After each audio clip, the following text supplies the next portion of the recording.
The sound was out. I caught it already. I caught it. The sound was out, but I got it in time.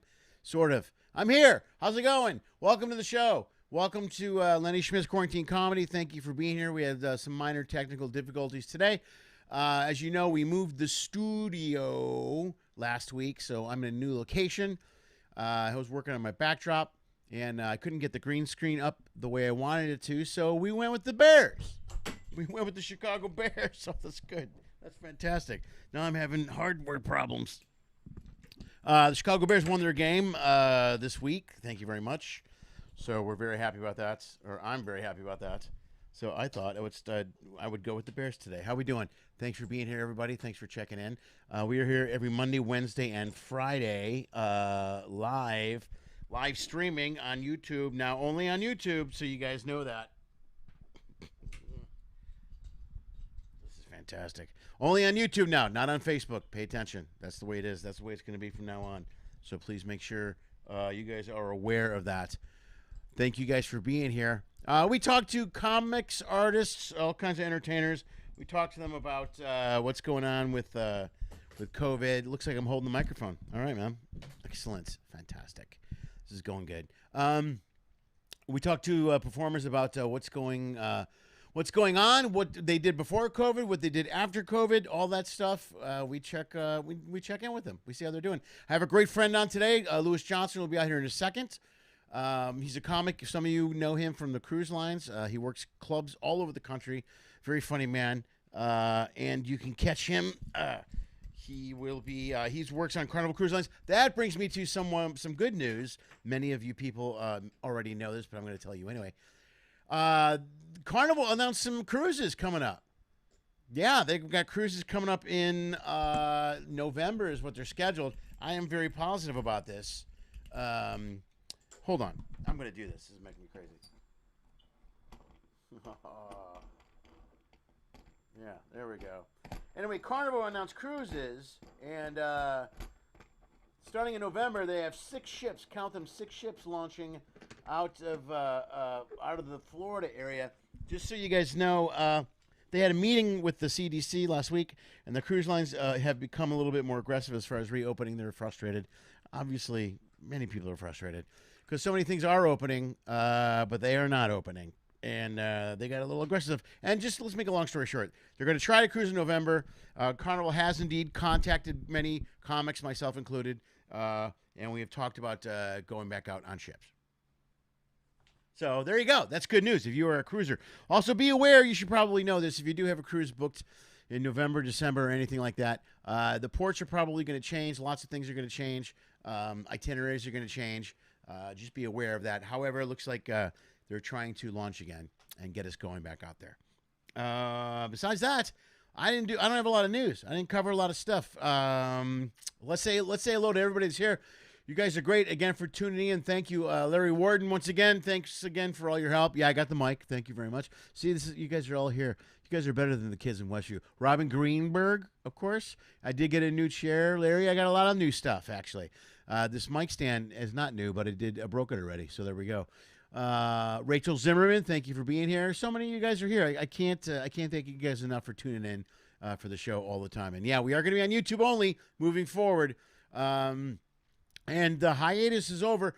We have 3 shows a week scheduled for the next at least 8 weeks. So we're going to be pretty well booked up and pretty busy the next few weeks.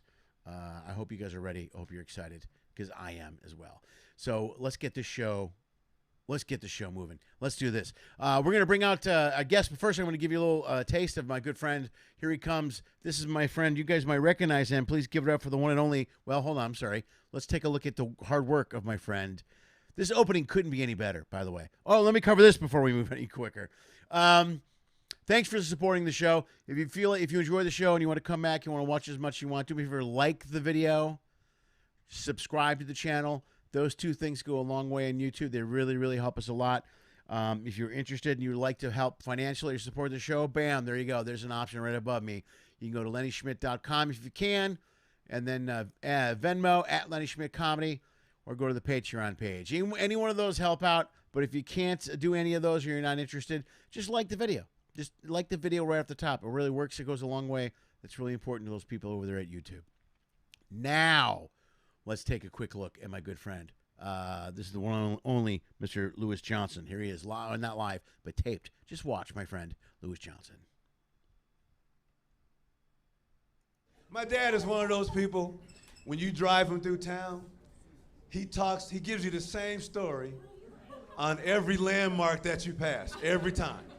And some of them, I laugh every time. I mean, I genuinely laugh. I'm laughing right now because I'm about to tell you the story. I laugh every time. We were driving by City Park. My dad's, oh, look at it, it goes City Park. Man, ooh, I love me some City Park, boy. One day I was riding my bike through City Park, and I seen this Mexican with a big old bag of bread. And he's feeding the ducks, and he's walking backwards towards his truck. And when he got close to the truck, bam, he hit that duck. And he threw him in the truck.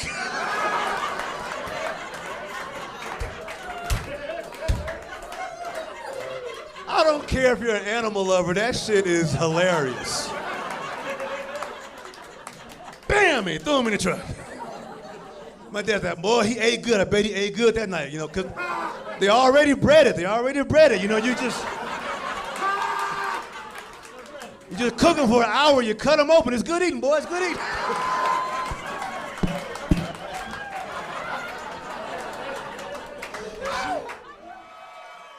Folks, that's for Lewis Johnson. Give it up. Here he is live right here. Welcome to the stage. Welcome to the stage, my friend Lewis Johnson. Here he is. Bam. Hey, Lewis Johnson, what's up, buddy?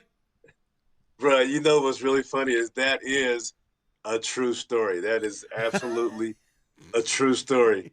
Except nowadays with all the politically correct stuff, I cleaned it up and I don't say Mexican anymore. I just say this. I say this big dude by the lake. Dude, that's the best. My dad was like, I seen this big Mexican by the lake with a bag of bread.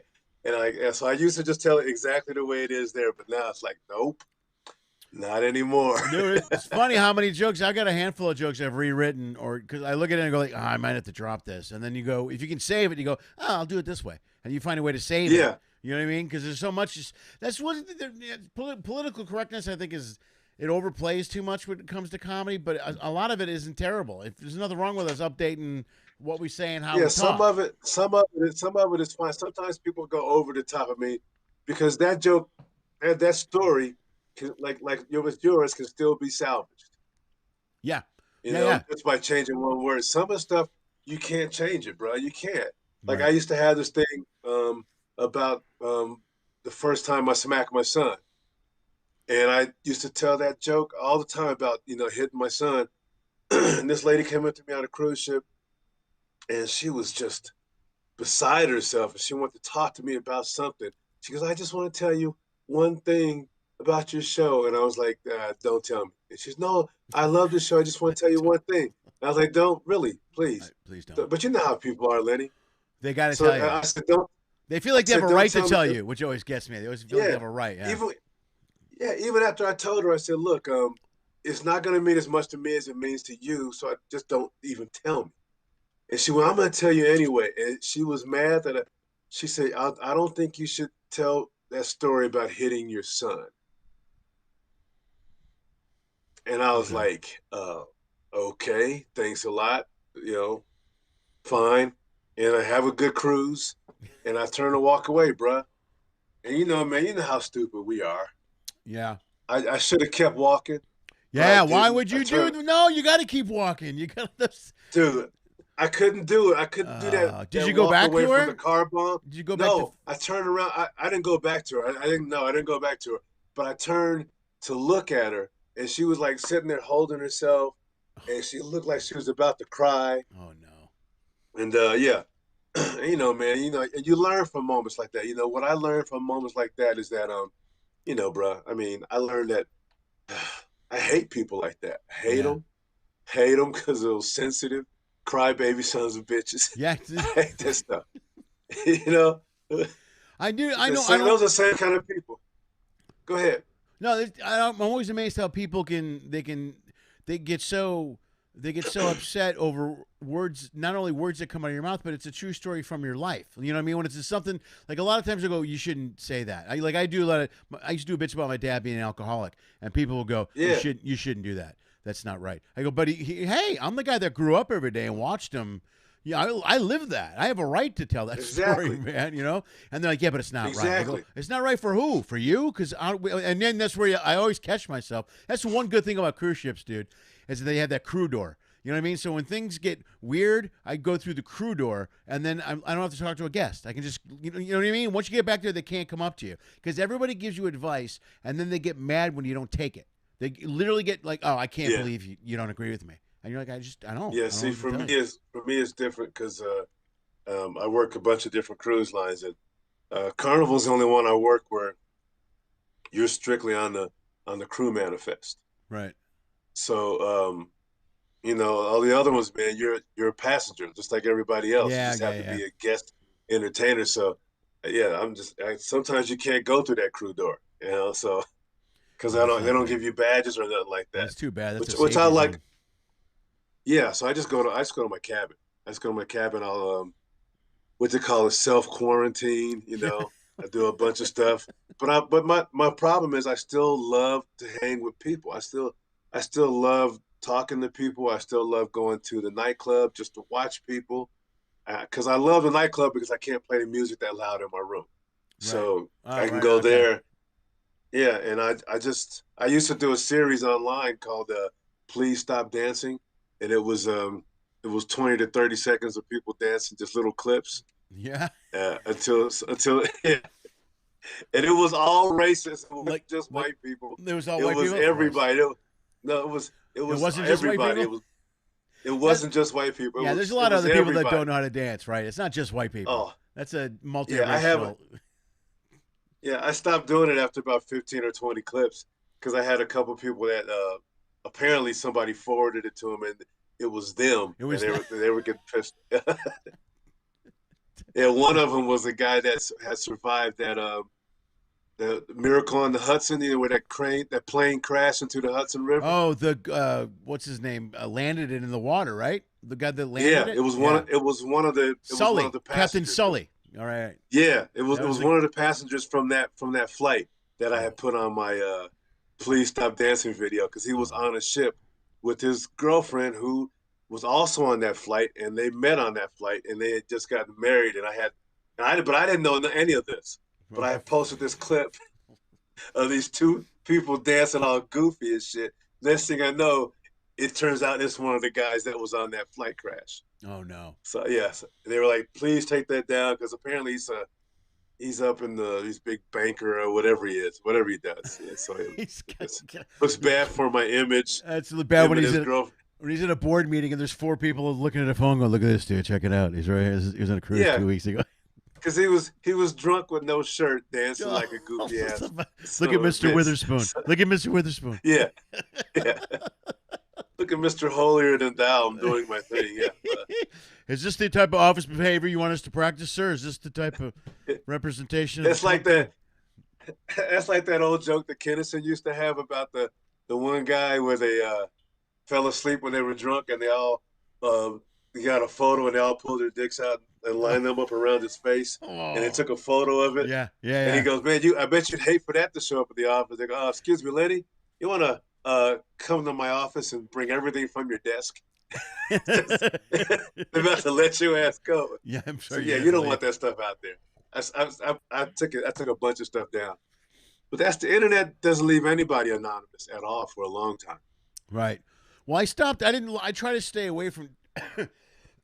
Sorry, a little COVID. Sorry. You're gonna make it, man. You're gonna make it. I'll be all right. I'm good. I took my Get your Lysol. Get your Lysol out, man. Drank my gargle with Lysol. I'll be all right.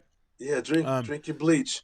I try not to take pictures of other people doing stupid shit and put it online unless it's on a plane. I get really annoyed when I see people on a plane acting like pigs or animals. It kind of really bothers me. Straight up pigs, man. Like the no shoes, no shirt. Ever see you take the shirt off on a plane? That's disgusting, dude. I don't know what human being finds that acceptable, but yeah, that's not cool. So, but I wouldn't do that, man. So So how you doing, man? Where you at? Was it Atlanta? Is that I'm right? in Denver. You're in I'm in Denver. Denver, Colorado. Right on, man. That's nice. That's right. My hometown. The club, the main club here has started doing shows again, so that's a good thing. Is that They Comedy got Works? okay for Comedy Works. They have two rooms, Okay. and their bigger room, the one that seats about 500 or 600 people, that one got a pre-approved. They got approved for about 150 to 175 people, that's something not like bad. that. That's cool. Yeah, and the club is big enough to where they can space everybody out, and they bought a couple of those big, the things we see on the ships with the backpacks, and they're spraying everything down. They got the germ things. They have a crew spraying the place like no, they just bought like bug sprayers. They bought two of those things, and no, the staff does it. Yeah. So they put those things on, and they just walk around, spraying everything down. That's our new future, dude. Get used to seeing that everywhere. Yeah, because we've seen it on the ships for a long time. Yeah. Because I do a lot of Royal Caribbean, and Royal Caribbean actually, this was so mean. They would make the singers and dancers clean the theater. Oh no, really? I mean, yeah, they had the normal guys that would come in and do the cleaning. Right. But as far as wiping stuff down and spraying stuff, they would have the singers and dancers come out with these buckets of towels and the spray bottles, and they'd be spraying down all the hard, the armchair surfaces. Oh, that's horrible, like man. That. Yeah, and it was like, I know those kids did not sign up for that shit. So no, yeah, you don't think when you do the audition, the big audition, ta-da! You're perfect. Yes, I get to travel. Yes, you do. Here's your spray bottle and your rag. What's this for? Can you do this move for us? Do this move for us. Try this. Do that. Can you do this? Wax on. Yeah. How strong are your fingers? Yeah, bro. So they got them in there cleaning it. And I've walked in a few times, and you just see the look on their faces, because they're young kids, Lenny. They're young kids. They're like, they're just turning 20, 21, 22. Like you said, they get to travel the world. But we got this other shit for you. Theater. Well, I thought Carnival had it bad, because I know they do the Carnival. They do the welcome, or not the welcome board, but they do the muster thing, the safety drill, and then they do meet and greets all over the ship, and they do bingo, and Just Ask is the big when they get on. So the first day they're directing people around, and even that I was like, that's kind of crappy if you're a dancer. You know what I mean? If you thought you were a performer, and that's what you get, and the hours they put on all the cruise lines are crazy. They all put in a ridiculous amount of hours. Yeah. I mean, all those people put in a bunch of just crazy stuff in there. But that's what you signed up for. Yeah. I mean, I don't want to go all it is what it is on you, but sometimes that's what it is. Yeah, it is. I've seen some really great cruise lines, and I've seen some really horrible cruise lines. Right. The worst one I ever did was a cruise line out of West Palm Beach. It was the Grand Celebration or whatever it was called. And they only have one ship. They do 2-day cruises. Where do you go, bruh? And this is how bad it is. This is how bad it is. When you talked about the muster station stuff, they wouldn't even tell the guests to line up or go to the theater to watch a video or anything like that. They wouldn't do that. All the crew members would stand at their respective muster stations, and then they would play the video and the audio over the ship's speakers. So it's on all the TVs around the ship, but the guests are still just walking around drinking. Okay. Because you can, for like the extra $20, $30 when you buy a bottle, you can just open that bottle right there and then. Oh, wow. And so they're walking. So it's the wild, wild west, bro. They will walk. People that's like a hardcore booze cruise. Oh, yeah. It's just a 2-day cruise. They go to Freeport, which there's nothing free in Freeport. There's nothing in Freeport. Yeah, right. Exactly. Yeah. So that they go there, and they ship everybody over to one of the resorts to sit by the pool, and then they come back that night, and then they take their time getting back. So it's a 2-day cruise, and it was just it was the most horrible cruise you ever been cruise line. Dude, how were those shows? How do those shows go over? Oh man, there's no singers. All it is pre-tape music, and they Yeah. have a dance troupe that dance to it. And so you come out in between pieces, and you do like you like a 5 or 10 minutes to open, and you introduce the dancers. They come out, they do two numbers, and you come out, you do another 5 minutes. They introduce the dancers again. Then there's a variety act that comes. They do like a piece, Right. and then the singers and dancers again. Then you close it out with another couple minutes, and you try to push people to come to your late night show.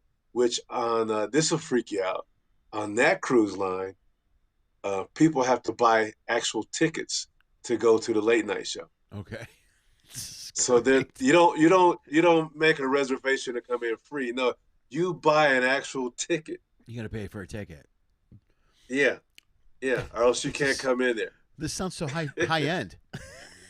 It was so bad. Do you got to bring your own food on that cruise line? You probably want to, like man. A sack lunch? Yeah, right. I can't imagine the food is that Yeah. high quality. Cruise. No, there's on the one I was on. There was only one restaurant that was worthy, and the rest of it was just a bunch of crap.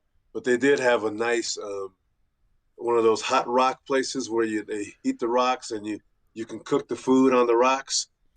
Oh, the, like a Korean barbecue type thing. Yeah, they have Korean barbecues here to, everywhere in LA. Yeah, that's yeah. the You bomb. get to cook your own food. Yeah, just bring your little dishes great. of raw stuff, man. I love that. Yeah, that's cool. Yep, right. yep. And they can have somebody either help you out or you can do it yourself. Now that was a good feature on there, but the rest of it, man, it was ghetto trailer, just like you said, booze cruise. Yeah, dude. When you're walking around with a bottle in your hand of Cavassier. yeah. I got photos of people on the dance floor with bottles of vodka, bottles of Cavassier. Just I'm like, Just living it up. Yeah, that was the cruise line where I was getting on one day, and there was a guy 2 windows down from me trying to check in on the ship, and he was arguing with the person about why can't I bring my gun with me? You guys made me lock my gun in a lockbox in the car. We're going to some strange place, some strange island. I need to have my gun. How come I can't bring my gun? I'm not gonna do nothing on the ship. They're like, dude, you can't have your gun. Really, dude, the fact we're having this conversation proves you should not have that gun. The fact that's even a thought in your mind. I'm going to a foreign land. I should have a weapon. What? Exactly. Now you know what that is, Lenny? That's American. That's America, buddy. That's America. Hey, that's America. This is America. America. It's America. America. That's America, darn it. This is the same. It was amazing. I'm with you. They should have just went, sir, here's your $52 back for the cruise. Once you just go on home. $52. Hang on. Exactly. I'll just pay you that out of my pocket. Yeah, you know what? It's worth $52 to me to get you to walk away from this kiosk right now. Here's $52. Pick up get out of here. Unlock your gun and get the hell out of here. Exactly. So that was the worst. The best cruises I had was spending 2 to 3 months in Australia on Royal Caribbean, Carnival, and Celebrity. I would jump from ship to ship, and then I had a week in between each ship. So since it was a local flight, they would go, where do you want to stay in Australia? So I would just tell them, okay, this 5 days I want to stay in Melbourne. That 4 days I want to stay in Sydney. Yeah. This one fly me, down to the coast. And so and then they would pick up like 1 or 2 days at hotel, and I pick up the rest of the days. And it was a great time, great times. I mean, those are some of the good ships in Dude, that's Barcelona. That's a great place to kill time for a week. Have you done any of the overseas runs? All the stuff I did overseas has been up near, Ireland, Germany. Like I did Dublin, and I did the princess ships up in what do they call it area? The Baltic. I was up in the Baltic. So is that right? Okay, yeah, I was up there for the USO. I did that stuff for the USO. Yeah, I did the princess run there, which was That was amazing. I mean, that ship was beautiful. I was on that Love Boat ship, whatever their Love Boat ship is. The actual, it was christened the Love Boat. It said there's pictures of the. It's called the whatever the boat on the Love Boat is the name of that ship. Yeah, so it's the something you gotta, Princess. You gotta admit, Lenny. You gotta admit, bro. Your friends that you grew up with would never understand some of the stuff you've gotten to see or do. Oh yeah, right. No, that's true. Yeah. Right.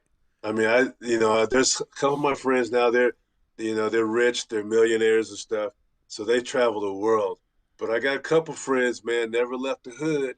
Yeah. And you try to tell them about, oh man, I was over in Barcelona. It was just crazy, wild stuff. They're like, Barca who? They just they don't know. Yeah, but we've gotten to see some great stuff, man. That's the great thing about these ships. And that's the great thing about from when I used to do the USO tours. And it all stems from the fact that we tell jokes. Yeah. And that's one of the most beautiful things in the world right there. No, that's the best, dude. Crazy. I always say if you told me I've been doing stand-up about, I don't know, 32 years, right around there somewhere. I said, if you'd have looked at me 32 years ago and said, okay, look, 32 years from now, you're going to be traveling the world on a ship, and you're just going to be telling jokes. That's how you make a living. I would have signed that contract right on the spot. I said, oh, okay. I mean, I've done it in a heartbeat. But yeah, a friend of ours did that. Happy Cole did that. I think Happy Cole's employee ID number. His employee ID number is 14. Yeah.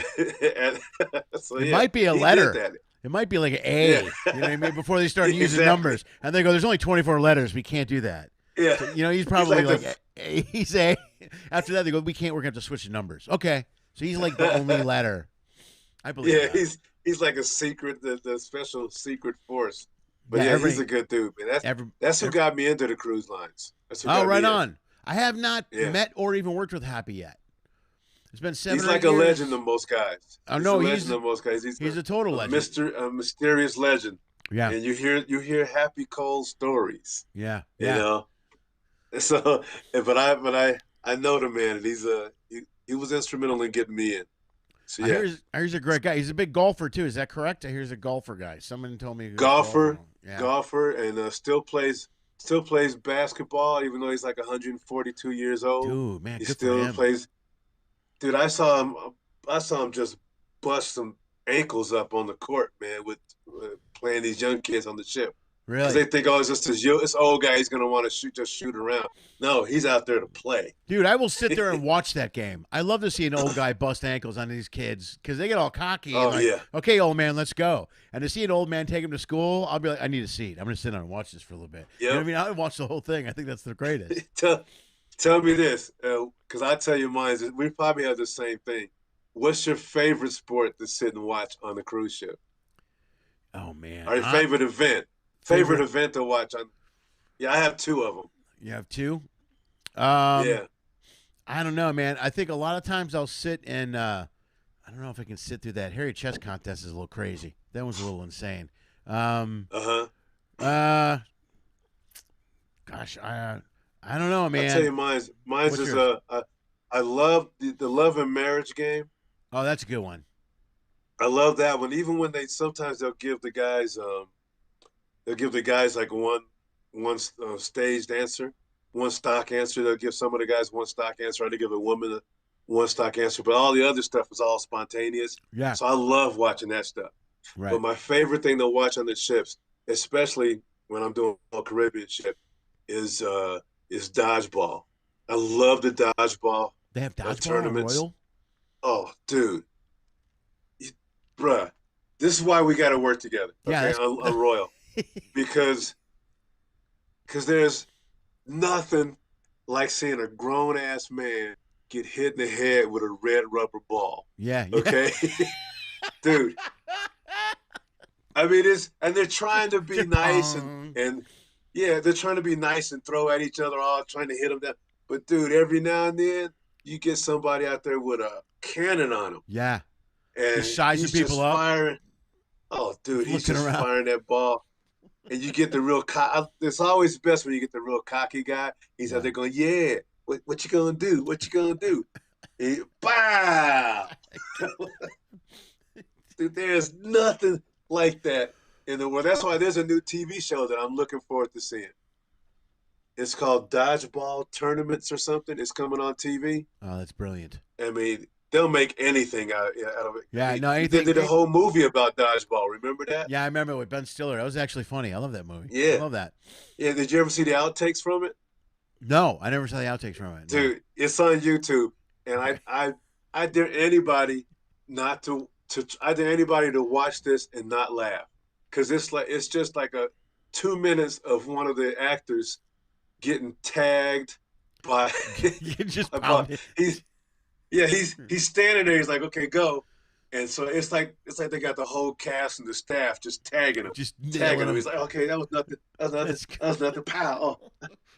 2 minutes of it, Lenny, and I'm sitting there going, "This is bullshit. I shouldn't be laughing at this," but I'm crying watching this kid get. It only gets funnier when he goes, "Okay, we're good," and then you keep hitting him. No, we're good. Yeah. Ping, ping, pop, ping, ping, pong. No, that's enough. That's exactly what happens. So horrible. That's exactly what happens. The He's two like, grown okay, men enough, laughing at some guy getting pummeled. Is that enough? You said, did you say cut? It's simple shit like that just makes me laugh, man. Oh, I love that. Oh, shit. There's stuff like that makes me laugh. And there's other stuff, that'll make you cry. I mean, I think we were talking about this the other day, man, on my chat. Was thinking about what tears you up when you see it, or what'll get to you. And what gets to me is every time I get all misty and I get a tear or whatever, is when I see these soldiers coming back from dude, I was gonna say, yeah, the surprise ones. Yeah. Dude, I'll watch that for man. hours. And Ball, dude. That shit it just beats me up, man. Like there was the one where the kid was playing the other football team, and they're like, this player over here he has a problem with you, and this kid's like, what kind of problem you got with me? And we're gonna have you guys talk about it. And they bring the kid out to his center field, and he goes, what does he got to say? And the guy comes running up in the uniform, and he takes his helmet off, and it's his dad. Yeah. And he just breaks. He's already 4 or 5 inches taller than he picks his dad up. Yeah. He's like, he's crying. I'm like, oh shit, here I go. And it just starts rolling. Dude, man. There's one with a little 4.5-year-old girl where they're doing a story tell, and there's people playing different characters, and the dad comes in from the left, and they go, and then the giraffe came from out of the woods, and it looks, and it's the dad, and she's standing there, and she just freezes. If she freezes, and then just starts bawling, just and doesn't move, just like and the arms go up in the air. Oh, dude, it's like.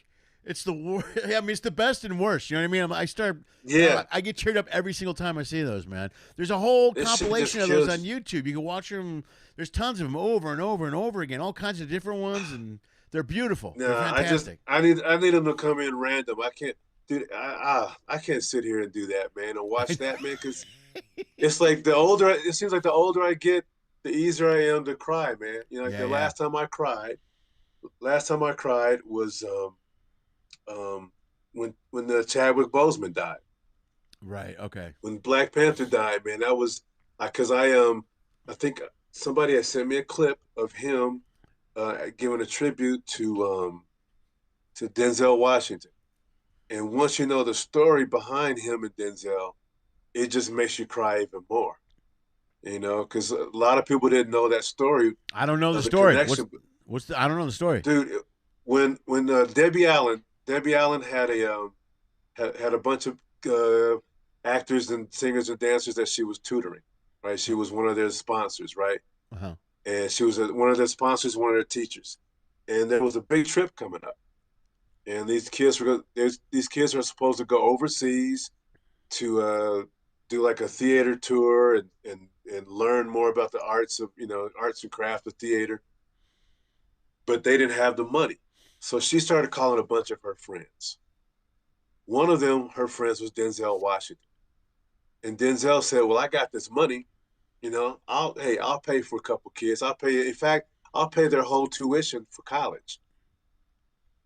So this kid gets this letter saying that his entire tuition for the season of semester has been paid for by Denzel Washington. Turns out that kid was Chadwick Boseman. Dude, no way.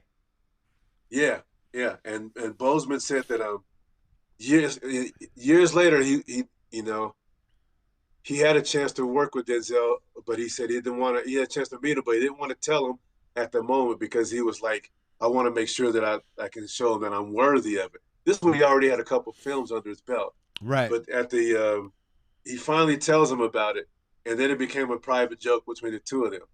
Like Denzel showed up at his at the premiere for Black Panther, and Boseman's like, hey man, I just want to thank you for you were my benefactor. I wouldn't be doing this if it wasn't for you. And Denzel said, yeah, Black Panther, all that stuff. Yeah, that's good. Yeah. You know what? I'm just here for my money. That's great. You got your checkbook on you? Yeah, I want my money back. That's hilarious. That's very funny. And so in that clip, Boseman is giving tribute to Denzel. Yeah. And Denzel's looking at him, and Denzel's crying. And when you look at the clip, man, you can tell that Boseman's a little thin on the thin side. And dude, those are the kind of people you want in your side, Lenny. That's the kind of friends you want. Yeah. It's people who know what you're going through, but you tell them not to say anything. Yeah. And they don't say anything. Right. Because he did like 7 or 8 movies while he was going through chemo. Yeah, right. God, I had no idea. Right. And nobody outside of his circle knew until bam, all of a sudden he's dead. And it's like, wow. So and you look at that clip and you go, man, I think Denzel knew. I think he probably, if anybody, he probably told Denzel he probably had that he was, yeah. That'd be something. Because here he is giving tribute to, and it's just man, shit, yeah, man. Okay, cool. Yeah, it just beats you up, man. No, but I saw. That's an amazing story. I never knew he paid his tuition. I saw the was it the MTV Awards where he gave his award to the guy. He gave his award to the guy that saved. There was a guy there that he brought that flew in that saved lives a week or two earlier at an event. I can't remember the exact story, but I saw that clip recently where he gave the award away to the guy that stood up and I mean, I've heard so many amazing, great stories about the guy. I never knew he was sick. I never knew anything about him. I didn't know he was sick either, man. I know there was a video that he posted that was an answer to somebody, but he was really thin. And so, social media started going, what's up with Boseman? What's up with Chad? What's happening with Chad? But nobody ever said anything, And then that's thing you know, man, he's gone. And that's I just remember going, damn, because I just watched some of his stuff. He's got a great movie up on Netflix called Message from the King. Okay. And you gotta watch it because it's just some mean shit. He plays this guy from South Africa who comes to Los Angeles looking for his little sister. Okay. And they call him Message from the King because in the movie his last name is King. Okay. So it's Message from the King. Is it one of those? But he's this guy from one of those badass. He comes and kicks ass looking for her type of things. You know what I mean? Yeah. Okay. He comes in. I want to find out what I'm looking for my sister. Because she had sent out this distress call, so he wants to find out where she is. Right. And the whole movie is him trying to find out what's up. And then the twist at the end is perfect. Okay. That's fine. Yes. I thought you were going to say the twist. It's just a No. You really, and the twist at the end is that it was the butler. You're like, wait, what? Why would you do that, dude? You build me up for this movie and then tear me down. All right. Speaking of butlers, man. I just started watching Gotham. The story of Bruce Wayne as a kid. Yeah. How is that? The guy who plays the butler is great. Yeah. He is great. Everybody in that thing is cast so nice. And I remember when Gotham first came out, I was like, yo, I would have said, you would have said, what you doing, Lou? I said, yo, Lenny, I'm trying to stay away from this series. Because, I'm a comic book fan. Because that dude, that's when we were on the ships all the time. And I'm like, I knew if I started watching Gotham, I would have got hooked. Yeah. And I would have never left that cabin. Yeah. Yeah. And then it turns out I did that shit with Game of Thrones, man. I would wait, and I would wait like till like 3 or 4 episodes were done, and then I would just, because on the ships you can get just about anything, a copy of just about anything. Sure. So I'd be trading. There's some sort of text somewhere. I got a copy of the new Star Wars. Yeah. There is no Star Wars. Well, it'll be out in 2 years, but I got it. Oh, okay. Yes. Exactly. They got I have all the specs here. Yeah, they got hard drives with tons of stuff, and yeah, right. Yeah. I have the read-through of it. It's like, oh, shit. How the fuck you get that? I actually have the writing session. They're sitting around. They're writing it right now. It's on video. Exactly. Oh, okay. It's the actual pen that George Lucas used. Yeah. So, yeah, but yeah, I used to do that with Game of Thrones, man. I would just sit there and binge all day. And then next thing you know, you look up, it's 1 or 2 hours before showtime. You've been in the damn cabin all day watching movies and shit. Yeah, I've done that a couple times. When I do that with the Punisher and something else, I download a bunch of stuff from Netflix.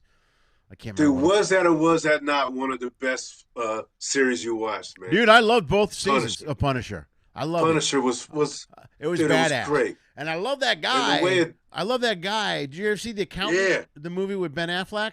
Yes. I love that movie too. I love that character's a great. Dude, he was in Walking Dead years ago, but he's a badass character. The Accountant was just a great movie too, man. Yeah, it was really People cool. slept on that movie. I never connected they were brothers till right at the moment you figure it out, like right when you realize, right during that last fight scene, and then it hit me. And then, like I've seen the movie 2 or 3 times since then, and I'm like, how did I not know that they were brothers? You know what I mean? I was so mad at myself for not catching the twist at the end. Although we're rooting for people right now. You ever see this time travel movie called Predestination? No. Free Destination? With Predestination. No. I think it's Ethan Hawke is in it, I think. But I'm not gonna say what the twist is, but that movie, dude, that movie, Predestination, at the end of that movie, you'd be sitting there going, fuck. There's one other movie like that where you just sit there and you look at the screen like, that was truly fucked up. Yeah. It's like at the end of the movie. It was Spike Lee did a remake of a movie called Old Boy. Okay. And if you can find either the original Old Boy or the remake, either one, because Spike stayed true to the original. To the actual. Oh, that's wow. Okay, cool. Yeah. And then you got to think of it. Here's Spike staying true to the original movie, but now it's got all these Spike Lee angles and stuff. Yeah, right. And dude, that's really cool as a filmmaker to do that. So many guys will remake a movie and change a lot of it. He must really love it. Well, first of all, he loves film, so he's going to be true to the. You know what I mean? He's a purist, so he's going to stay true to the actual vision. That's great. Yeah. Yeah, it's some amazing stuff, man. And the guy, I think it's Josh Brolin, I think is the guy in it, because the story is about this guy who gets he's a bad guy and he gets kidnapped by just this that he didn't even know who kidnapped him, but they put him in a cell and they keep him there for 20 years. Yeah. All right. And then they just set him free. Okay. Now he's going around trying to find the person who kept him in a cell for 20 years, and that's how the story starts. It's called It's Old just Boy? crazy. Old Boy. Old Boy. Dude, when was the original made? When was the original made?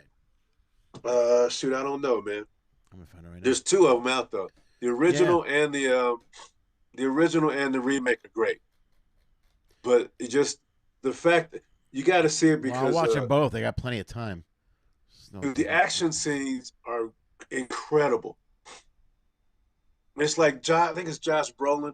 If they were ever to get like have like a Batman movie where some younger guy takes over, the Batman role, like in a cartoon, Josh Brolin would be the old Batman. You know, the old grizzly Batman. Yeah, yeah, yeah. Listen, kid, He that's would be not the what you true do. Dark Knight. Did you, if you're a comic book Yeah. guy, did you ever read the original graphic novel, The Dark Knight? I got it in the other room. Dude, I love it, which is kind of what I mean. That's what Yeah. they used for that last wave of Batman movies. But you're right, Brolin is the guy I picture as Batman in that comic book. He's that old grizzled, Yeah. pissed off. I don't care, you know, just drinking Yep. scotch, wants to kill the Joker. Yep. Yeah, And speaking of 2013 looks like it was Spikes, and 2003 was the and it's original one. it's Brolin, right? It's James Brolin Brolin. is the guy in it. Yep, James Yeah, Brolin. yeah. Yeah, Dude, he's the watch guy. that, man. Dude, You I gotta gotta watch for it. sure. Just watch that because watch the one with Brolin because the fight scenes in that movie. Dude, I love this It's guy. great fight scene. I know this guy. This must be the villain. This guy, I've seen this guy before. He's a badass. Okay, yeah, this is cool. All right, Tall, yeah, skinny guy. He's the Yeah. badass in the movie. yeah. That's the guy who imprisoned him. But the twist on it at the end is it's fucking evil. Yeah. And Predestination is the same way. I was just talking to my girl about this, man. Is that Predestination? At the end of it, you just go, okay, that was crazy that's just, shit that's right just, there. That's just messed up.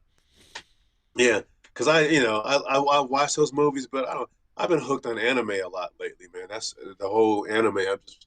Because that is not your cartoons from when you was a kid. Dude, my daughter's into that. She watches one of those animes on Netflix or something. I sat down. It's about this school where they gamble. I don't know what it is, but it's a bunch of. Oh, I know which one it is. Yeah, that's on my watch list. dude, it's completely I know warped. It is unbelievably warped. Every episode ends, and it's like they're into gambling and pain, and you're like, ugh, it's just weird. Yeah.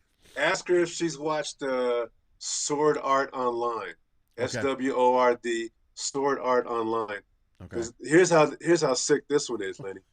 It's about these kids who it's about just a whole group of people. It's like in the future where you can totally immerse yourself into a video game. What you do is you get into a VR unit and you put the glasses on and all that, and you got the stuff on your arms and legs so that you can feel what's going on.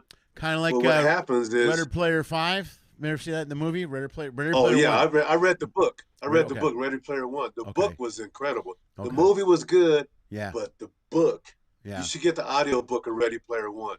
Okay. Incredible. But in this one, in Sword Art Online, this is how sick this stuff is. The guy who invented the game, he says, what he does is he has a thing that as soon as he has everybody log in at the same time at midnight on the same day at the midnight. And so when they log in, whoever gets logged in after like 12:01, if they're still there, now they can't log out. And if they try to log out, they'll die immediately in real life. Okay. So what he's done is he's trapped all these people into this virtual world. And he says the only way you'll free everybody in here is if you beat the last level in this game.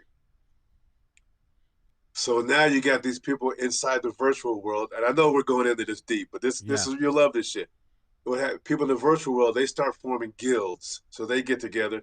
Then you have other people, they're like, you know what? I don't care. I don't care. I don't care if I die or live or die. So now they're going around being rogues, just trying to kill people in general, because they know if you die in the game, you die in real life. If you try to log out of the game, you die.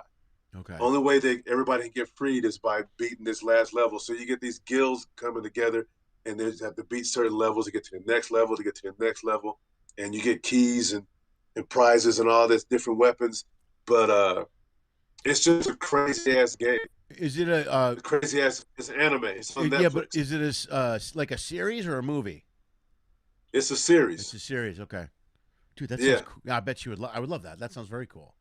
But there's another one that you would like, man. It's called that's the one where what was that? It's one where this guy gets this book, and if you write somebody's name in it, they'll die. Okay. Death Note. Okay. All right. Yeah, that one. That's the one I would recommend to you. Is Death Note. Your daughter's probably already watched it, but I turned some people on a Death Note. I turned some, and they're like, "Oh, it's a cartoon. I want to watch the cartoon." then they call you back like a week later. Like, but this shit is sick. Yeah, that's no cartoon. Yeah. Yeah, anime's Dude, a whole he just different- write you can write somebody's name in the book, and you can write how you want them to die, and if you put their name on it, then that's what it'll happen. Right. And so this guy just decides, well, shit, I'm going to start getting rid of all the bad people in the world, and starts writing all these criminals' names in them. So these criminals are just dying all over the world, and then this organization says, well, that's still a bad thing, and now you're not only you're not a good guy, you're like the biggest mass murderer. Yeah, now you're a criminal. So they're trying to find out why all these guys are dying, and then it just goes from there. And yeah, man, that shit was, yeah, that's not even. If you see it, you'll be like, wow, that's crazy. What's the other one? The sword. Here I am again. Sword what? Sword art on ART online. All right. Yeah, ask her if she's seen that one, because that one is that was crazy. Yeah, yeah, she watches a lot of different ones, man. She does that. Yeah. Yeah, my son got me hooked on the anime, man. So I watch a bunch of it. I love the fighting ones because we're guys. Yeah. You know, we with the fight scenes in them are just vicious. You're like, God damn, that motherfucker got his ass whooped. Right? It's just yeah. I always like the ones where they go to kick somebody and the kick lasts like 6 seconds. You know what I mean? It's like a guy raises his leg and he flies through the air. It's all like, ah! And there's just the bright lights, and then the guy's face stands. You're like, ah! And you just close with the face. I love that. They just drag it out really long. Yeah, like the old one, like the old Bruce Lee ones we used to watch all the time. Yeah, exactly. Yeah, dude. I still go searching for those on Netflix. You know, the Master of the Flying Guillotine and you know, all the Enter the Dragon. And I still watch all of those, man. My brother got me into a movie. I can't remember the name of it, but the premise of the movie was there was a drug lord in an apartment building, and these two guys, the cops went in to take the guy out. The whole premise of the movie is they're trying to arrest the drug lord and get him out of the apartment complex. That's just the whole premise of the movie. So they go in, and the complex is like 8 stories high, and every level you go up, it's like a video game. Every level you go up, it gets more difficult. There's more guys to fight off, and you find out some of the cops are corrupt. I mean, it's just the whole movie is just ass kicking. There's like 5 lines in the whole movie. It's just nonstop fighting the whole fucking movie, and you're just watching that. Dude, and there's a scene. Worse.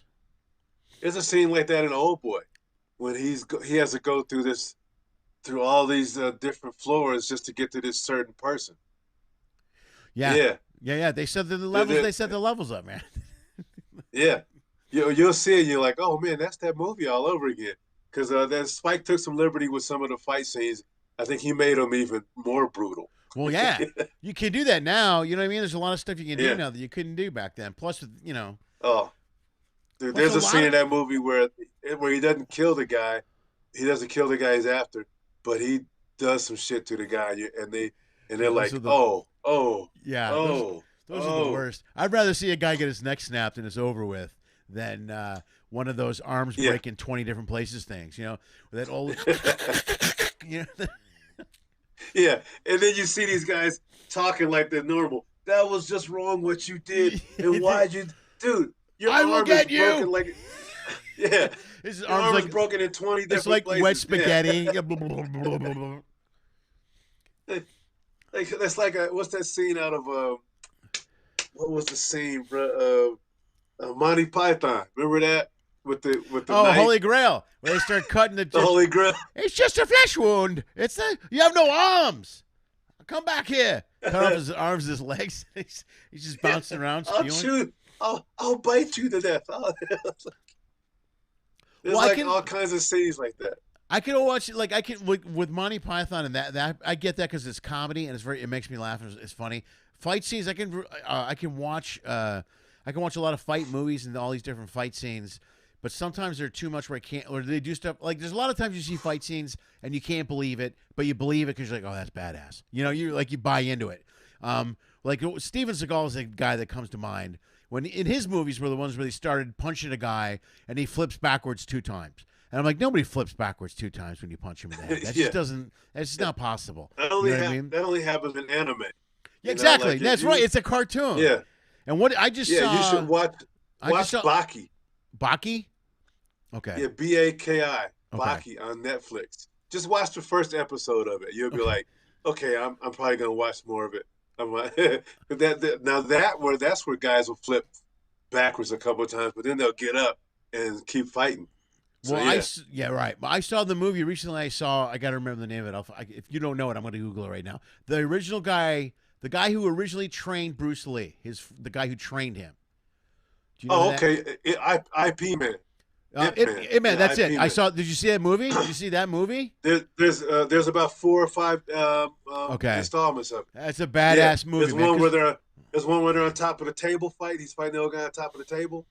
No, this is the one. This covered everything. This covered when he was younger and he was living before war came, and then they had to move, and then he went and then they got invaded, and then he walked into the fight ring, and his friend got killed, and they're matching people up to fight for the hell of it, and he walks in, he goes, "I'll take 10 men," and everyone laughed. And he goes, "I'll take 10 men," and they throw 10 men out, and he beats the shit out of 10 men, and everyone's like, "What the?" But every scene he's in is just but the best thing about him I loved was in the early parts of the movie, everybody wanted to fight him because he was the master. He was the master. Yeah. So everybody come to town, they go, "I want to fight Ip Man. I want to fight him." And they're like, "You don't want to fight Ip Man." And he would always use very polite, goes, "No, thank you very much. I'm not today. I'm not going." So somebody came to his house one day, and his wife is frustrated with him, and she leaves the room. She goes, "Don't wreck my furniture." And she leaves, and this guy, and he goes, "Fine, we'll fight. I guess I'll fight you." And they're fighting, and the whole time he's fighting him, the guy's coming at him with everything he's got, and Ip Man is just blocking it all. And while he's blocking him, he's going, "It's too high. You're leaning to the right. Pull back." And he's just very calm, very subdued. And I'm watching this, and that is more badass than some guy screaming, "I'm going to kick your ass." He's just calm, going, "No, that's not going to work. Yeah. I'm going to hit you now." Ping! And he hits him. It's the coolest thing ever, man. It was just the best. And he beats his ass. The guy leaves. All those movies are great. It's so cool. All those movies are great, man. I think Mike Tyson is in one of them. Oh, is he? Oh, that would be cool. I would love to see that. Yeah. Yeah, there's one where it's just him and Tyson on the cover, and it's just beast mode. Because Ip Man is just, I love that. I love that. There's a superhero, and this is another anime I'll recommend to you, and I recommend it to you because we're comics, and we have this. Sometimes we can have an attitude like a lackadaisical. Well, whatever. That's how we do sometimes, right? Yeah. It's called One Punch Man. Okay. And it's on Netflix. And here's why I love it. I can tell you just the beginning of it in 2 minutes, and you'll go, "Oh, I'm gonna watch that." Just the first episode, you go, "Okay, I'll watch that." It's this guy. He's wanted to be a superhero all of his life, so he trained till he became a superhero, and now he can take anyone out with just one punch. Right. Okay. So he feels like nothing. There's no more challenge. So he's like a homebody, and he's just. This is how it starts. He's a homebody, and there's some monster that's up downtown Japan, and all the other superheroes are trying to take this monster out, and they're getting housed. They're getting the shit stomped out of them, and then they show this guy watching TV, and you see all you see is the back of his head, and you hear the newscaster say, "Is there anyone that can help us?" And the guy turns around like this. He goes, "I guess I'll go." And he's like, "Okay, whatever." So he goes, and he's thinking, "Oh, this is finally a fight," because this guy smacks him around a couple of times, but he hasn't hit the creature. Then he hits him, and the creature explodes. Dude, I love it already. And then he's like this, "No." He wanted a challenge. Yeah, there's no challenge. He's mad. Oh, dude, it's just so mad. At one time, this guy shows up to fight him, and he's like, "I'm going to destroy you." And he goes, "Well, can we do it tomorrow? Because I have to get to the store because they're having a sale. They only have their sale on Wednesdays, and we can fight tomorrow. But right now, I got to get to the store." And it's just shit like that. I love that. It's just, yeah, the whole thing is this whole apathetic. He's apathy. He's like tired. He knows he's gonna win. He's like, I can't now. I got stuff to do. Yeah, I mean, this is only that I can get the certain kind of tomatoes that they have. Yeah, dude, my wife is gonna be pissed if I don't get the heirlooms. The heirlooms are on sale till 8, and then I gotta wait another week. I don't, please. I can't. But I'll wait to hear what you got to say about just that one. Just dude, the first I'll watch One episode Punch Man tonight. It's on. I'll find it for sure. I'll find it. That's the best. Just so you can say, oh, that was funny as hell. All right, let me jump on the board here, man. I got people are still watching the show live. I have such cool supporters, man. They're the best. Isn't that the best, man? You got people who love you. Yeah, they're great. They've been very good to me, man. And a lot of these guys are cruisers, man. Let's see. Cruising rules. Keith Runyon the Runyons saw Happy Cole on the Paradise in November of 2016. They said he was very funny. It was awesome. And here's a good note from Keith Runyon, also the Runyon family. The Runyons cruise a lot. They've been on a bunch of times. They've seen you before too, as well. So they're cool. They've seen everybody. There's videos. Those videos remind him when he got back from the Gulf War. Brenda and his 9-month-old daughter Kim. His daughter Kim was 9 months then. Oh man, they were waiting for him when he got off the aircraft. It was the best day of his life. Doesn't that, dude? That tears me up too. Right there. Yes. Oh man, that's the best. It would tear you up, wouldn't it? You'd just be like, God damn. Rachel Zimmerman, very funny. The cruise line you worked for, the 1-2 day cruise. She goes, is that owned by Frontier? Like Frontier Airlines? See, she's always got a gem, man. I'm telling you, every episode she's got a little hammer she throws out. That's very good. Everybody loves my backdrop. Yeah, this is my default backdrop because I couldn't get the green screen to work. All right, man. Yeah, I was thinking about buying a screen, man, but I got too many old albums and CDs. Dude, I like that vibe back there, man. You got the Pryor and is that Steve Martin's book? Steve Martin, that's the actual album. That's the album? Of Wild and Crazy Guy. Yeah. And then the other one is part 2 of Carl Reiner and Mel Brooks, dude, that's 2001. Yeah. Yeah, that's classics, dude. That's good. Which Richard Pryor is that? That's the Richard Pryor box set. Dude, nice. It's got like one CD that's full of unreleased stuff. Right. Totally unreleased stuff. And then like a jazz artist, there's different takes of different material. Right. Yeah. That's great. Yeah. So there's some great stuff in there. I just go, wow. Dude, I love that stuff. Did you ever heard Eddie Murphy, Comedian, his first album before Delirious and before Raw? There's earlier versions of some of the stuff from Delirious in that material. There's like different versions of his dad and family bits and stuff like that. I love to hear that stuff. And plus, I love to see that stuff. That's one of the advantages I have in LA is when you're at the Comedy Store or something, to see these guys go up on stage. The guys, vets like Wayans and those guys that go up there and work on stuff and do bits, and then you see it months later. I love to see them craft material. Damon's always really good about that. He does like a long form workout thing. It's great to watch. Yeah, Damon Wayans is the one guy who says, "What are you gonna do tonight?" "I think I'm gonna do a jazz set," and he'll go up, yeah, and just riff. Yeah. I've seen a few guys like that, man. Just man, it's Denver, man. We get so many people that come through here on secret shows. Yeah, that's cool. So, I mean, I saw Chappelle's new hour right before quarantine hit us. Oh, right on. That's nice. That's cool. He was in Denver, and I'm pretty sure he's probably not even working on some of the stuff now. Right. But dude, it's the new hour that he has.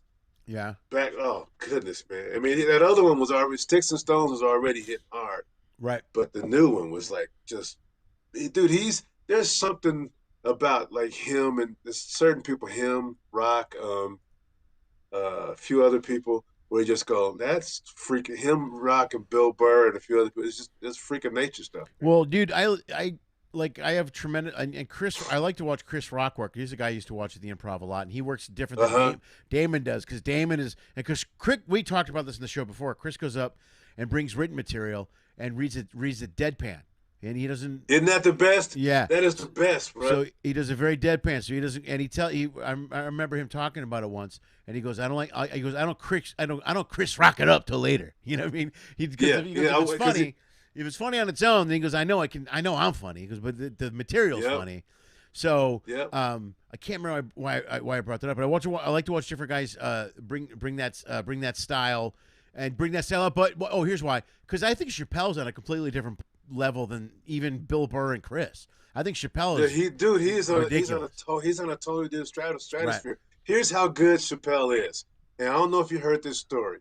It's another story for you, by the way. Okay. All right. Here's how good Chappelle is.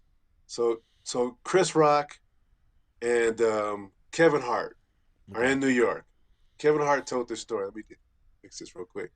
So Kevin Hart was telling this story because he was in New York because he was hosting Saturday Night Live. So he's there like a couple weeks before, and he's working out new material for the monologue for Saturday Night Live. And Chris Rock is there because Chris likes to drop in, do sets. So they're both sitting there in I think it was the cellar, and they're like, okay, they're going over their notes. Hey, I got this, I got that. And they had already done their sets. They're getting ready to leave when Chappelle comes walking downstairs, and they're like, "Hey, yo, Dave, you gonna do a set?" He's like, "Yeah, fellas, I think I might do a set." And they, wait, he goes, "You guys gonna stay?" They say, "Hell yeah, we're gonna stay." Yeah, we are now. So, yeah, so Chris Rock and Kevin Hart sit in the back of the club.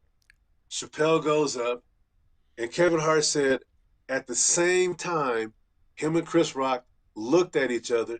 They took their set list, they balled them up, yeah, and just threw them down. Like, damn. What's the point? Because that's how good Chappelle was. No, he's amazing, man. I'm telling you, he's the best. I mean, I love Bill Burr and his work, and I love Chris, and I love all those guys. But there's something about Chappelle is just at a completely different level than anyone else. It's amazing. Every one of the guys that's ever because has worked with him. It's just amazing, man. He's been coming to Denver for a long time, so I'll just go back. When if I'm in town when Chappelle is in, I will at least stop by and watch the show. Then I try to stop by in the back, say, "Hey, what's up, man? Good to see you." And he's like, "Yo, how you doing?" Yeah. And he might ask me a question or two, and then I'll say, "I'm out," because the green room is always too packed with people trying to hang on. So I'm like, okay, I just want to show some love, some respect, and then I leave. Dude, that's classic. I've watched that. You don't want to be the guy. You want to be the guy that's sitting in the corner just going, yeah, man. I just want to show love, man. I just want to show and love. respect, dude. Respect. You go up and say, respect, "Hey, nice. I saw your work, great work," and you leave. Yeah, some people you just go in to say what's up, man. Other people would dog you out. Like I remember first time I met Eddie Griffin, I thought we were gonna fight. And dude, Eddie Griffin in a small club is the truth. Yeah. I mean, he's good in the big theater too. Yeah. But in a small club when he's just cooking along and just going with what's going in his head. Yeah. That dude is the truth, man. At one time, I think even Richard Pryor scolded Eddie Griffin. He said, "Stop taking my shit." Right, but that was but Richard was like his like pseudo uncle, figure. Yeah. But Griffin, I remember we were gonna fight because I was supposed to pass on a message from the club because he was late, and I was in. He said he walks into the green room. It's me and another comedian, Jalen Bishop. Yeah. Me and Jalen are sitting back there. I was emceeing the show, and he's like, "Who the fuck is this up in my green room?" Like, I'm the other comedian. I'm opening the show. This is Jay. She's a comedian. She's a comedian also. We're just hanging out. I'm opening the show. Though. She goes, "I don't give a fuck." He goes, "I don't give a fuck who you are. You need to get the fuck out of my green room." Right? And we're like what? I'm looking at him like, what? And I said, "Oh, by the way, the club wants you to want to know if you could get here a little earlier because I don't got to do a fucking thing, right?" And so dude, he's cussing me out. So I go to the manager and I said, "Look, I didn't come down here for this shit. I came down here because I'm a fan, but I don't want to have to MC this show if I got to put up with this shit. I'd rather just leave." Yeah. And they're like, "No, don't worry about it." So I ended up doing the show, and I worked with him a couple more times after that, and then he got to be friendly with me, and he's one of those people where if he wants you to hang around but you don't want to hang around, he'll dog you out. Oh, right. Where you gonna go? Yeah, exactly. What you got going on? I went over to the other club in town to see him one time, and I go to the back like we was talking about this to show some love, show some respect. Yeah. Right. I sat there for about 5 minutes. We talked, And I said, well, yo, man, I got to get out of here, man. I got a flight to catch in the morning. I'm going to get out of here. He's, oh, you leaving? Oh, bitch ass motherfucker. You come here just to come in and say hi and then bye? All right, take your ass home. Good to see you. He just like, dude, what was that? He goes, I just mess with, just go, man. I'm cool, we cool, we cool. But he just, when he dogs you out, it's just amazing. You ever meet somebody, you ever meet like one of the guys you look up to and they're cool right away? But like, who was it, man? When I first started, Robin Harris. You remember Robin Harris? Dude, he's from Chicago. I love Robin Harris. Yes, dude. I got flown to LA once, long time ago. Went to a pitch meeting with these people and with Whoopi Goldberg. It was a freaky thing, right? I'm like, this. I'm sitting there like, this fucking Whoopi Goldberg. That was when she was at the height. Right. You know, she was doing all that stuff. And whoopiness. And you're like, this is fucking Whoopi Goldberg. Right? I'm in the corner, just all shit. But they took me to the Comedy Act Theater. And Robin Harris used to rule that place. Yeah, yeah. And what they did was all the new guys, and so these people had flown me out because they had saw my Showtime stuff, and they want to talk to me about some stuff. And so they take me to the Comedy Act, and all the new guys, if you're out of town or you're a new guy, they would put you up last in the bottom half of the show because all the name-made guys would get the primetime spots. Sure, right. But Robin would host the whole thing. Right. And I went up, and I didn't embarrass my city. I didn't have like a killer set, but I didn't embarrass my city. Okay, right on. Right? Yeah. You know what I'm talking about, bro. Yeah. We've had that I hear you. It wasn't, you could probably still talk to somebody after the show, right? Right. So I think I walked off stage, and Robin, he goes, give it up for him. Oh, black motherfucker. He's funny, though, and he's funny. And I, from the back of the room, said something back to him. Wrong thing to do. Wrong thing. You remember them scenes in the Flintstones when Wilma would be dogging Fred out, and he just gets smaller and smaller and smaller in the chair? That was me.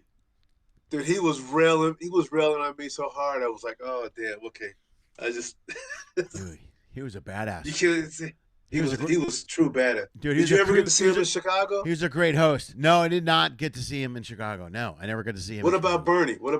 I know. I never saw Bernie in Chicago either, man. I never got to see Bernie in Chicago. I ran into Ali years later and a few other people that knew Bernie. I was embarrassed because at the time I didn't know who Bernie was. Early on in my stand-up career, Ali Leroy was there, and I met Ali when he had Ali. This is before Ali has moved on to all his success. He's a beast, by the way, man. Dude, he's a badass. But we're talking at the Comedy Womb. This is how stupid I am, dude. Because I started doing comedy. Even though I'm from Chicago, I started in L.A. and I went back to Chicago to work the Chicago clubs and then study improv, and then work the road and that shit.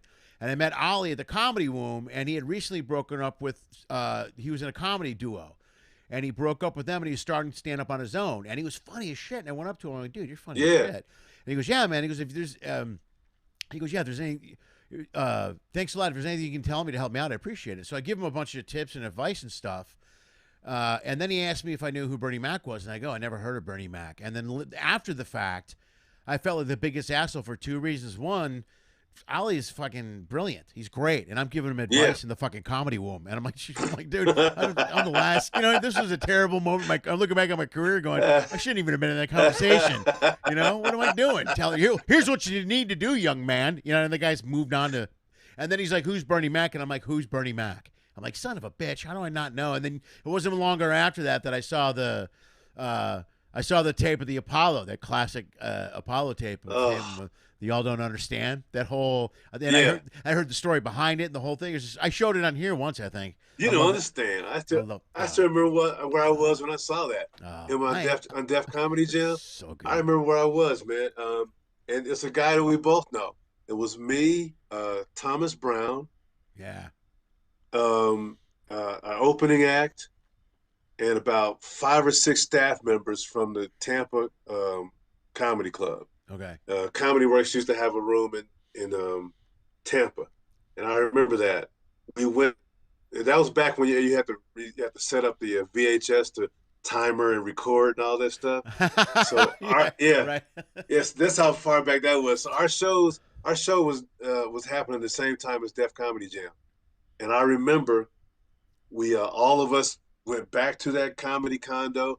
There was about 9 or 10 of us, and we put that tape in and watched Def Jam, and that was the first time I saw Bernie Mac.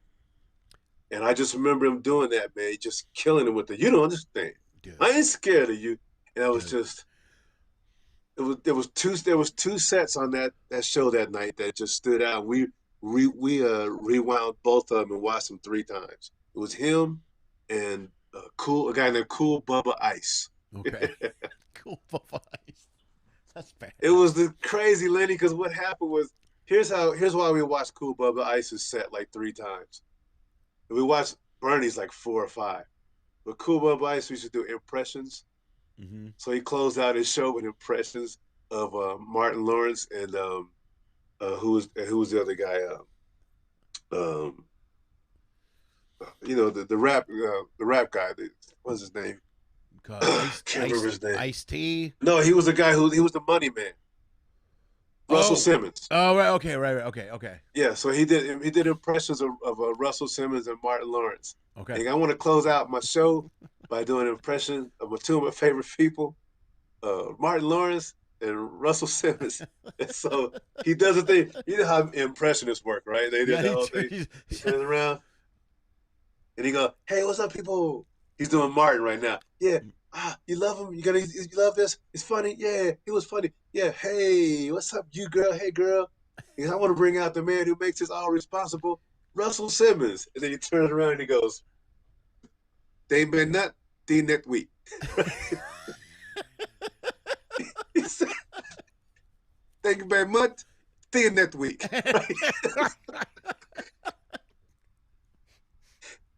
And dude, we were laughing so hard, we're throwing shit. And because right after that was the end of the show. So Martin has to come out and then bring Russell out. Oh, Jesus, thank you very much. Oh, that's great. That's the best. And so Martin brings Russell out. This is all on, you can see this on YouTube. Martin brings Russell out. And as soon as Russell steps on the stage, Martin just starts laughing. And he goes, you want to say something to the people, Russell?" And Simmons just looks at everybody. Everybody's laughing their ass off. He just grabs the mic and he says, "They made mud. See you next week." In his actual voice. Oh, that's the best. That's the best. We died that night, man. Oh shit. Dude, I love that Bernie. Stories, I know that Bernie Mac clip because I don't know if I've ever seen anybody with more confidence on a stage than that guy. It was unbelievable confidence. You could see it in his eyes. He's like, "I don't give a fuck." Amazing. Yeah, I had the last guy to have that kind of confidence on stage since that Bernie Mac thing was Patrice. Oh yeah, okay, yeah. You know, when Elephant in the Room. Yeah. Is that I watched that special and I'm like, dude, this is what kind of balls this guy has, man. He didn't even start out the show the way he wanted to start it out. He just started off with the people in the audience. And there's not too many people that just walk out and the first thing out their mouth is crowd work. Yeah. I mean, you got a few guys on the ships who do that. But that was his not special. A special, That's bro. his HBO special. Yeah. He walks out and starts with crowd work and then goes into his set and just proceeds to slam it all. It's crazy. Yeah. Crazy. And that was the last guy I saw that had that kind of swagger. Although me and you've been doing this over 30 years, so you recognize game when you see it, right? Yeah. What's her name? Tiffany Haddish had a series where she introduced a bunch of female comedians. Right. And one of them was a transgender comedian named Flame Monroe. Okay. I don't know or I've never seen Flame Monroe. Apparently been doing this for over 30 years too. Okay. And when you watch Flame Monroe's set, telling you, Lynn, you just sit there as a professional, you look at her set and you just go, that was just that was a pro set. Right. And his name is Flame Monroe. and just the spot she did on Tiffany Haddish's "They Ready," just wow. I became an instant fan because that was another one of those moments when you just watch somebody on stage and you go, they don't give a fuck. Right. They know they got this. Right. They know they got this. Yeah. Well, I watched that like a few times. Yeah. Dude, with that being said, dude, this is an interesting thing to bring up now. We're going really long, so I hope you're okay right now. Because no worries. Okay, good, because we're going longer.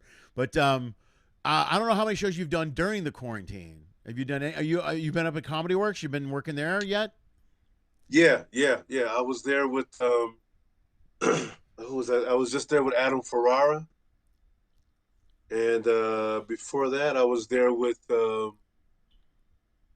can't remember who else I was there with, but yeah, I was there with a few different people. How you feeling on stage? Because when you want to talk about swagger, I mean, I think we all have a certain amount of confidence since we've been doing this a long time, and since we do it for a living. We don't just try to get gigs here and there. And when you start working shifts, sometimes you're doing 10 to 15 shows a week. I mean, you get into a pretty good rhythm there.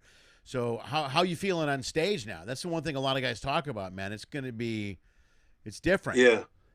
The first time I got on stage was it was a friend of mine's for his birthday party. He's a comic, Anthony Crawford, who is a great comic, by the way, man. You should have that guy on. Okay.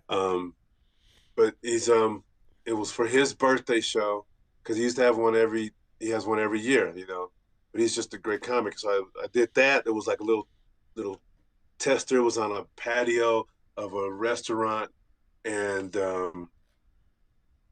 just I did like about 10 minutes.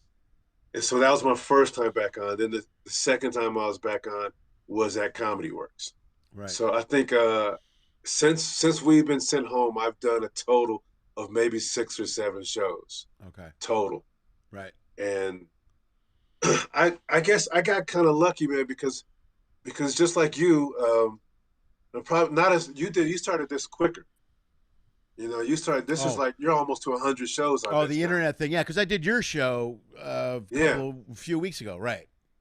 Yeah, and so, but me and my co-host Lamont, we started doing that chat, and so that was keeping my head in the game.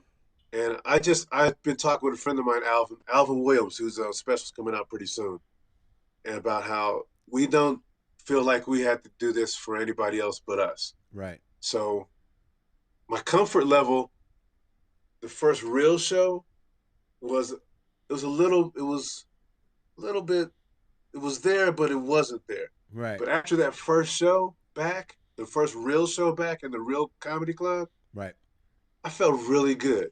Good. Yeah. And plus, I post a lot of stand-up clips. Yeah. So I record almost everything on almost all my shows from the last 10 or 12 years. I have a copy of them. Yeah. On a video. Dude, and you're really good. You're really social media present too, man. You're on top of that stuff way more than I am. I mean, it's amazing. You're plugging. Well, that's because that's because I record stuff all the time. But my thing is that I always recorded one to cover your ass because you never know if somebody's gonna try to pull some shit with you. Yeah, I had a cruise director tell me one time that I said motherfucker in the PG show. Right. And I was like, no, I didn't. And she's like, yes, you did. I'm like, no, I didn't. She said, nope. Yes, you did. I'm going to have to report that. I went, well, let's take a look at the video. And she said, what? I said, I video every show. Got it all. We can watch it right now. Yep. And she goes, well, maybe you didn't do it. Yeah. Yeah. It's exactly why I started. Okay. It's another thing, dude. I audio tape everything. On cruise ships, that's actually vital. I've needed it 3 times where somebody has said, you said this. I go, I got a tape right here. You want to hear it? I'll replay what they said. Here's what they said. Exactly. Oh, yeah, right. Exactly. Yeah, and the other reason I tape is because I get into these modes where I do a lot of crowd work, but I don't actively look for crowd work. Uh-huh. We have some guys, that's the first thing they do when they get on stage is they start doing crowd work. But I don't actively look for it. And plus, when it happens, I don't want to ask people the same questions. Because I started looking for like existential questions and morality questions to ask people in the audience. Really morality questions. Yeah. Are you getting all deep on people? Oh yeah, man. Oh yeah. So instead of asking somebody where you're from, what do you do? Is this your wife? I'll ask them. So you have children, right? I said, what do you think you owe your children? What is it in life do you think you owe your children? Right? And some Dude, people that's go, the huh? best. Wait, And what? else I'll ask them, yeah, I'll say, so I have to ask this one person, so tell me this. When you leave this earth, what do you think your friends are going to think about the life you lived? That's the kind of That's crowd the work best, I dude. do. Dude, that's the Right? best. Because I go through the internet looking for like these weird questions. I got books here of philosophy and stuff, and I'm looking for different because I Yeah. want to ask them some weird shit. I Sure. want to throw them off. And then sometimes people just volunteer stuff, man. You just go, wow, really? And That's the best. yeah, Look at dude. somebody and go, so are you present right now? Are you present in this moment? Are you present? 100%? Completely. Your mind, Yeah.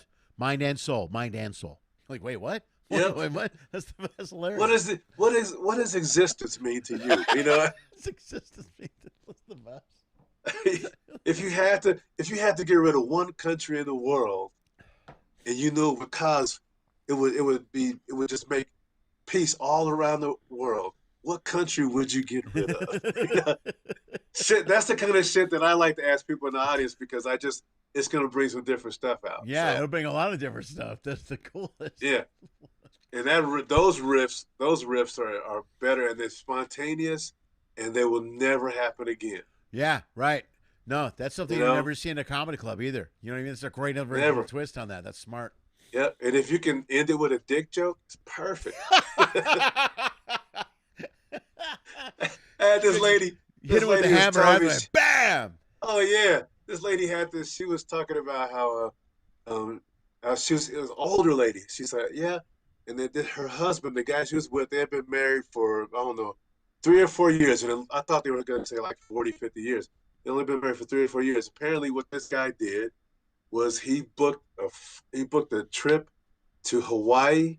He got a hotel. He got she didn't know what was going to happen. He just goes, look, we're taking a trip this weekend. Get ready. She didn't know where they were going. Mm-hmm. Flew with them to Hawaii, right? He had already packed some stuff for her, and then when he gets there, he proposed to her. And I'm like, wow, he did all that stuff. And I said, so did he get a wedding dress? She goes, no, I had just so happened I had bought a dress. It was it was a $24 dress I had bought like the week before, and he had packed it. I got married in a $24 dress that cost $24. No way. And everybody says, oh, that's so beautiful. And I go, yeah, you got married in a dress that cost $24.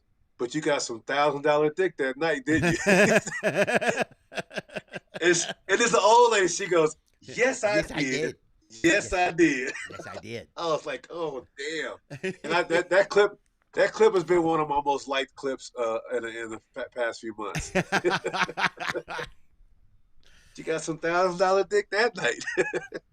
Right on, man. All right, dude. Dick joke, bro. We're gonna wrap it up, man. We're gonna get out of here. That was an hour and a half. Dude, I know you got that's Louis Johnson, folks. I know he's got that thing, man. Give him a round of applause. Oh, wait. Someone's on here. Robbie Davis is here, who's a regular at Zanies, and she's a big fan of Flame Moreau. She knows exactly who that is. So yes, she go. can tell you Flame Monroe is just a beast on stage, bro. Yeah, I'll check her out, man. I'll check her out for sure. Louis, I can't thank you enough for this time, man. This is an hour and a half. This is a blast. I totally lost track of time. I appreciate you. Could have went on another hour and a half. I'm glad you came on mine. We want to have you back on ours. Yeah, too, plug. man. When's your show, man? Plug your show. Ours is every Tuesday and Friday on Facebook Live. Louis Johnson, Facebook.com/Louis Johnson Comedy. That's the business page. We do a live chat with everybody. We only have 2 guys on, right. So it's at the most it's 3 to 4 people, and that's it. And we had you and Spike Davis on a few weeks ago. Yeah. Great time. Yeah. Great time. So, every Tuesday and Friday at 6 p.m. Yeah, it's a great show, and a lot of different talent on the show, too. It was fun. Yeah. We had a good conversation. Our next show is J. Mark and the one and only Todd Yan. Nice. Right on. Okay, so Yeah. that's Facebook Live. Ladies and gentlemen, give it up for my good friend Louis Johnson. Everybody applaud virtually. Thank you, brother. Thank you, brother. As And always, tell man. Robin Greenberg, no, it's no longer snowing in Denver. It went from 100 degrees to 30-some degrees snow, and now it's back up to 80s and 90s. Oh, there you go. So, That's yeah. classic Denver. There you go. Very nice. Classic See? Denver. Excellent. And you're on top of the YouTube comments. Thank you very much. I appreciate it, brother. Exactly. And that'll make Robin happy. Trust me. She loves to hear her name. Robin loves to hear her name said. Because I didn't say it once, and she wasn't happy about it. Folks, one more time, Robin, give it up for Robin Greenberg. Louis Johnson. Robin. Buddy, stay safe. I'll see you soon, all right? Take care of yourself. All right, man. Much respect and love, Lenny. All right, you too, man. Bye. Folks, that's the man right there, Louis Johnson, man. That you guys were great. Thank you so much. Oh, I put the wrong feed in there. Hold on. That's Louis. Hold on. Wait. Hey, it's my show again. Okay, you want to go ahead and close it out? He's going to close it out. Yeah, that's how things went. Hey, you guys are great. Thank you for staying for the whole show. That was a long show. You guys are dynamite. I actually had more viewers at the end than I did early on. You guys are awesome. Thank you so much. Take care of yourselves. Be safe. If you enjoyed the show, bam, if you're watching it, check out, you can go there. You can support it financially right here. There's some options for you right there. LennySchmidt.com/if you can. Lenny Schmidt Comedy, Venmo. Also, all the information for Louis Johnson will be in the bio later tonight. When you watch the video, it'll all be in there. I'll give you the link to his Facebook. You can go see his show. I highly recommend his chat show on Tuesdays and Fridays. Yeah, and also follow him on Facebook. Go to Facebook and follow him. Become a follower. So there you go. You guys, you're welcome. You guys have been great. Thank you so much. I'll be here tomorrow. Or no, not tomorrow. Not tomorrow. Monday, Wednesday, and Friday. Again, we're back to that. Tight, though, for the next 8 weeks. No time off. I'm here. All I got to do is figure out the green screen stuff, and I'm set. Jesse Campbell will be here in 2 days. Stand-up comic, writer, very good friend of mine. You guys have been great. Enjoy Tuesday. Enjoy your Tuesday. And as always, please do me a favor. Dream of Pinky.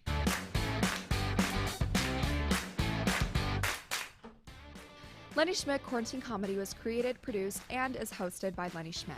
We live stream on YouTube at 6 p.m. Pacific every Monday, Wednesday, and Friday. Special episodes occasionally stream or are uploaded on Tuesday and Thursday. Every episode is also launched as a podcast and can be heard on iTunes, Spotify, and iHeartRadio. If you enjoyed the show, please like the video. If you really like it, share the video. If you really, really like it, please subscribe to the Lenny Schmidt Comedy channel on YouTube. You'll get updates on this and numerous other online comedy content that my dad produces. Check the info section below for detailed information on all of our guests. If you are a fan, you can follow and support them as well. Go to their page, like their content, buy their albums, purchase a shirt, any merch they may be selling. Anything you do will support performers will literally help save the arts. In fact, if you want to support this show financially, just go to LennySchmidt.com/if-you-can or Venmo at Lenny Schmidt Comedy. If you donate as little as $1 or as much as $10,000, it will help pay for the stuff my dad keeps breaking. If you can't pay for the comedy content, that's okay. COVID sucks for all of us. Enjoy the free show. If you want to find a way to support what we do, just subscribe to Lenny Schmidt Comedy channel on YouTube. That really helps a lot. Thank you for listening to my dad's show, and as always, dream of Pinky. Perfect.